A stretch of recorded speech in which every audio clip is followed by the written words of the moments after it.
प्यारे दिल्ली वासियों, आज हम आपसे चर्चा करेंगे कि दिल्ली के अंदर पीडब्ल्यूडी के लगने वाले कैमरों के बारे में। आज अखबार 22/2/2022 को नव भारत टाइम्स हिंदी के अंदर 3 नंबर पेज पे एक कटिंग छपी है। 1.40 लाख सीसीटीवी कैमरे लगाए जाने थे। अब तक 1,33,278 कैमरे लगे। बाहरी दिल्ली की विधानसभाओं में लगे सबसे अधिक कैमरे। सुरक्षा व्यवस्था पुख्ता करने के लिए दिल्ली के 70 विधानसभाओं में से 1,40,000 सीसीटीवी कैमरे लगाने का प्लान था। उनमें से 1,33,278 कैमरे लगाए जा चुके हैं, लेकिन पिछले साल कैमरे लगाने के एसओपी स्टैंडर्ड ऑपरेटिंग प्रोसीजर में मामूली बदलाव के बाद कैमरे लगाने की रफ्तार थोड़ी धीमी हो गई है। अब तक जिन विधानसभाओं में कैमरे लगाए गए हैं उनमें बाहरी दिल्ली के विधानसभाओं में सबसे अधिक और पूर्वी दिल्ली के विधानसभाओं में सबसे कम कैमरे लगे। 2018 में जब 70 विधानसभाओं से सीसीटीवी कैमरे लगाने का प्लान बनाया गया, जब प्रत्येक विधानसभा में 2-2 हज़ार कैमरे लगाने का प्लान था, कुल 1,40,000 कैमरे लगाने का प्लान बना था। पहले फेज में बाहरी दिल्ली के विधानसभाओं में सबसे अधिक सीसीटीवी कैमरे लगाए गए हैं। बाहरी दिल्ली के रिठाला विधानसभा में 2964 कैमरे, भवाना विधानसभा से 2777, 2777, नरेला विधानसभा से 2343, सुल्तानपुर माजरा विधानसभा से 2284 कैमरे लगे हैं। शकूर बस्ती विधानसभा में, जहां से सतेंद्र जैन मिल रहे हैं, 2516 कैमरे। इसके अलावा प्राइवेट कैमरे अलग हैं।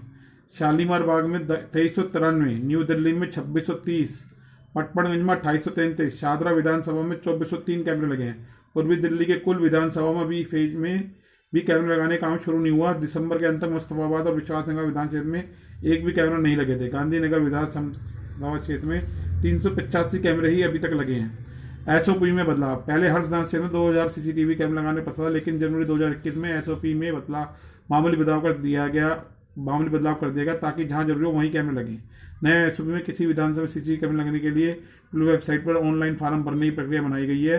किसी जगह अगर कैमरे लगाने के लिए ऑनलाइन डिमांड आती है तो उस डिमांड पर कैमरे को इंस्टॉल करने की फिजिबिलिटी तय करने के लिए पीडब्ल्यूडी ऑफिसर लोकेशन की जांच करेंगे। मैं पुनः बता रहा हूँ कि उस डिमांड पर कैमरे इंस्टॉल करने की फिजिबिलिटी तय करने के लिए पीडब्ल्यूडी अफसर लोकेशन की जांच करेंगे। लोकेशन ठीक है तो पीडब्ल्यूडी क्षेत्र के तो विधानसभा क्षेत्र के एमएलए या आरडब्ल्यू या फिर market association PWD engineers local police की टीम दोबारा साइट का इंस्पेक्शन करेगी। इसके बाद निर्णय होगा। अब साथियों, ये सवाल उठता है कि जब इतना सब कुछ हो रहा है और इतने अगर 2 लाख कैमरे लग रहे हैं, आप ये समझो कि दिल्ली के अंदर सीसीटीवी की मॉनिटरिंग किसके पास है? पीडब्ल्यूडी, दिल्ली पुलिस, और कौन कौन आदमी इसको मॉनिटर करते हैं, कितने कैमरे इसमें खराब हैं, इनकी लागत कितनी आई है अब तक, इसका आंकड़ा इसमें नहीं है। पहले तो मैं नव भारत टाइम्स का धन्यवाद करता हूँ कि उन जो जानकारी हम आरटीआई लगा के नहीं हासिल कर पाते, वो बहुत सरलता से जानकारियाँ इस अखबार के माध्यम से हमें मिल जाती है। और इसके अंदर से सवाल पूछने का भी जो एक अधिकार सबको आरटीआई 2005 में है, वो यहाँ से पूरा हो जाता है। जो विभागों से कई सेक्शंस के अंदर जानकारी नहीं मिलती, ना हमारे को ना भारत टाइम्स से मिलती है। इसमें मैं बताना चाहूँगा कि अब देखो, ये जानना बहुत ज़रूरी है कि ये कैमरे कैसे और कहाँ लगाए जाते हैं। इसके लिए जब पुलिस की इंस्पेक्शन जरूरी होती है तो किसी भी थाने के एसएचओ ने उस थाने के अंदर घुसने एंट्री और एग्जिट के सभी पॉइंट्स, गलियां, चौराहे, चौकों पे ये कैमरे सबसे पहले लगवाने चाहिए, जिससे कि अपराधी किसी भी तरीके से कहीं भी साइड पे घुसेगा तो वो किसी गली और सड़क से घुसेगा, या जो खासतौर से मकानों का निर्माण होता है, मेन रोड के मकान, वहां से आने की गुंजाइश रहती है। तो इन सभी जगह पे कैमरे का लगाने की इंस्पेक्शन सभी बीट अधिकारियों और द्वारा तक होनी चाहिए।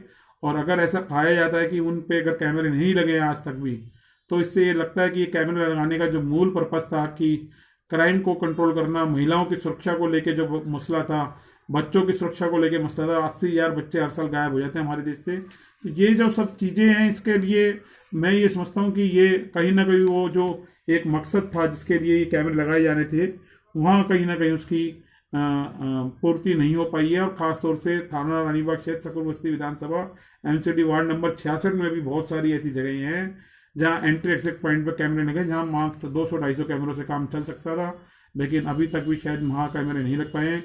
इसीलिए या तो यहाँ पे क्राइम रिकॉर्ड ही नहीं होता, और या फिर क्राइम जो है इस क्राइम के ऊपर लगाम लगाने के लिए एक बहुत बड़ी समस्या है। ज़्यादा 283-188 के मुकदमे यहाँ पे दर्ज हो रहे हैं थानों के अंदर, तो ये एक बड़ी समस्या है।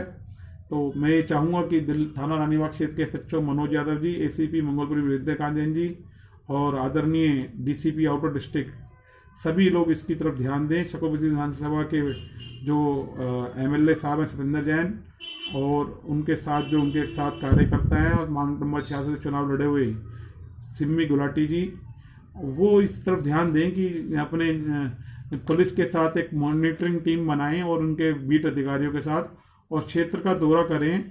साथ में भारतीय जनता पार्टी की पार्षद जीती हुई है यहाँ से वंदना जेटली, और यहाँ से और तमाम 20-25 अभी चुनाव आने वाला है पार्षद का। कैंडिडेट अलग अलग पार्टियों से खड़े हो रहे हैं और नामांकन भर रहे हैं अपनी अपनी पार्टियों को।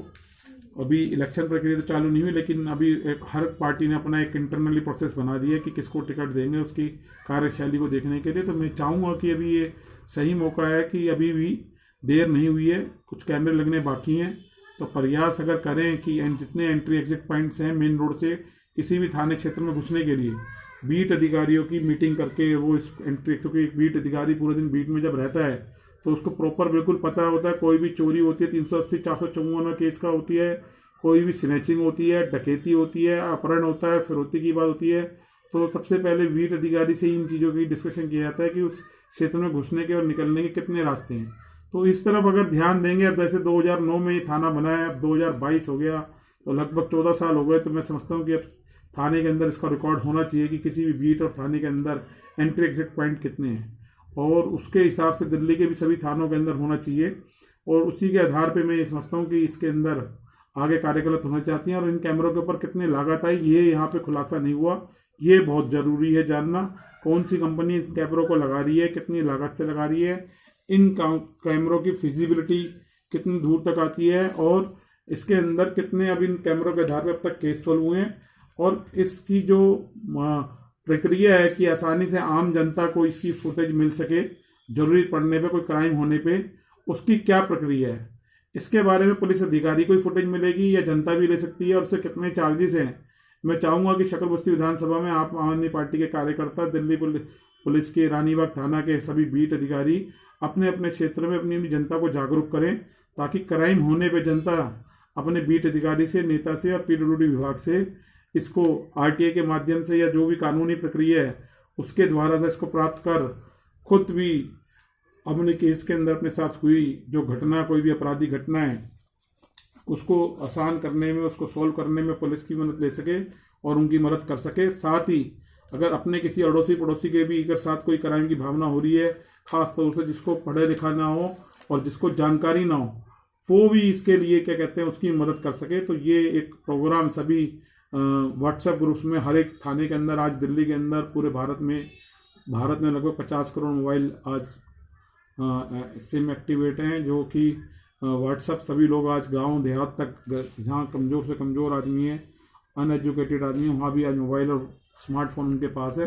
तो ये एक अच्छा प्रयास रहेगा, इससे क्राइम के अंदर कमी आएगी और लोगों में डर रहेगा। रोको टोको अभियान को भी सफलता मिलेगी, जो हम पिछले कई सालों से कहते आ रहे हैं। क्राइम पे लगा लगेगी, महिलाओं की सुरक्षा बढ़ेगी, छोटे छोटे जो क्राइम होते हैं उस पर लगाम लगेगी, ह्यूमन ट्रैकिंग में फर्क आएगा, भ्रष्टाचार में कमी आएगी, बहुत सारी चीज़ें ऐसी जो अवैध चल रही हैं उनको कंट्रोल करने में आसानी होगी। यही मेरे को लगता है कि शायद इसका मूल तंत्र रहा हुआ जब ये कैमरे की प्रक्रिया को लगाने के बारे में सोचा गया होगा। और दिल्ली के लगभग हर थाने में भी 10-10 कैमरे लगे हुए हैं, जो कि दिल्ली पुलिस के खर्चे पे लगे हुए हैं। इसी के साथ मैं शब्दावली को विराम देता हूँ। जय हिंद, जय भारत, जस्टिस क्रांति जिंदाबाद।